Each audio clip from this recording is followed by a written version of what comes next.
COVID-19 coronavirus memasuki tahun kedua sejak tahun 2020. Tentunya kita berharap pandemi ini segera berakhir. Pandemi menyebabkan banyak perubahan dalam kehidupan sehari-hari sehingga kita harus cepat beradaptasi agar survive. Salah satu hal yang harus kita perhatikan adalah daya tahan tubuh dalam mencegah infeksi, apakah saat terinfeksi dan ketika pasca infeksi atau masa pemulihan. Mempertahankan pola makan gizi seimbang sangat penting dalam meningkatkan sistem kekebalan tubuh. Meningkatnya daya tahan tubuh merupakan kekuatan tubuh untuk melawan virus agar tidak terinfeksi, termasuk oleh COVID-19. Dalam keseharian kita, tentunya tidak hanya mengonsumsi makanan utama, tetapi kita juga memerlukan makanan selingan atau makanan tambahan dalam menu utama kita. Meskipun dikatakan puding mozaik mangga, namun buah yang terkandung dalam puding ini tidak hanya mangga. Ada juga anggur, semangka, dan buah kiwi. Anda dapat menambahkan jenis buah-buah yang lain tergantung dengan selera atau kesukaan.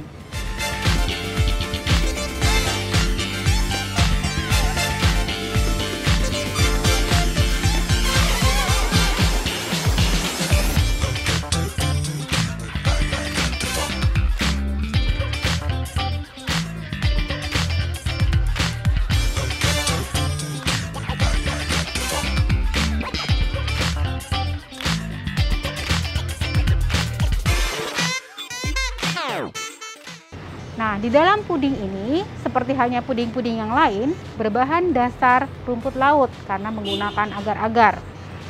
Kemudian ada juga gula yang digunakan dalam puding ini memang relatif tinggi kadarnya. Oleh karena itu, kita harus berhati-hati dalam mengonsumsi satu porsinya.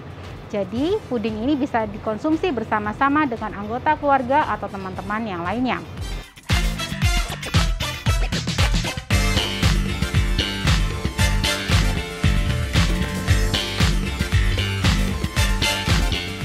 Karena jumlah gula yang cukup tinggi, maka dari analisis zat gizi yang kami lakukan, karbohidrat yang dikandung oleh puding ini adalah 193,9 gram.